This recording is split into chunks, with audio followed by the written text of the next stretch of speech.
நாம் தயவு செய்து நம்முடைய தமிழினத்தை ஒரு சிறிய வட்டத்தில் அடைக்கக்கூடாது. ஹிந்து என்கின்ற வட்டத்தில் அடைக்கக்கூடாது, இஸ்லாமியர் என்கின்ற வட்டத்தில் அடைக்கக்கூடாது, கிறிஸ்தவர் என்கின்ற வட்டத்தில் அடைக்கக்கூடாது. அதையெல்லாம் தாண்டி தமிழர் என்கின்ற வட்டம் ஒரு பெரிய வட்டமாக இருக்க வேண்டும், அதில் எல்லோரும் இருக்க வேண்டும் என்கின்ற அன்பான வேண்டுகோளையும் கூட இந்த ஃபெட்னா மேடையிலே சொல்வதை என்னுடைய பெருமையாக நான் இந்த நேரத்தில் கருதுகின்றேன். காரணம் நான் எதற்காக இதை அழுத்தம் திருத்தமாக இந்த இடத்திலே பதிவு செய்கின்றேன் என்றால், நம்முடைய தமிழ் மொழியில் புறநானூறு 2000 ஆண்டுகளை தாண்டி நிற்கக்கூடிய அற்புதமான நூல் 182வது பாடல் படிப்பதற்கு வாய்ப்பு இருந்தால் உங்களுடைய குழந்தைகள் நீங்கள் படிக்க சொல்லுங்கள். உண்டால் அம்ம இவ்வுலகம் இந்திரர் என்கின்ற ஒரு சான்றோடு அந்த 182வது பாடல் ஆரம்பிக்கும்.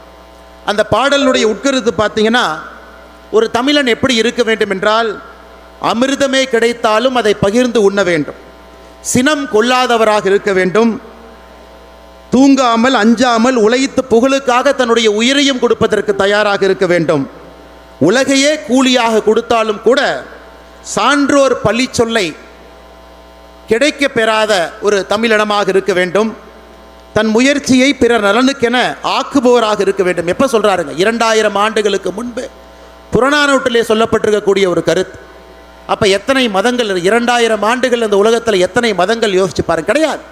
மதங்கள்லாம் இன்னைக்கு வந்தது. 7ஆம் நூற்றாண்டில் இஸ்லாமிய மதம், 2ஆம் நூற்றாண்டில் கிறிஸ்தவ மதம் வந்துச்சு, 6ஆம் நூற்றாண்டில் புத்த மதம் வந்துச்சு. அதையெல்லாம் தாண்டி ஒரு மனிதன் அறத்தோடு எப்படி வாழ வேண்டும் என்று சொல்லிக் கொடுத்த ஒரு மண்ணில் அதை பேசக்கூடிய தமிழ்மொழி பேசக்கூடியவர்களாம் இருக்கின்றோம். இதையெல்லாம் நம்முடைய குழந்தைகளுக்கு எடுத்து சொல்ல வேண்டிய ஒரு பெரிய கடமை நமக்கு இருக்கு.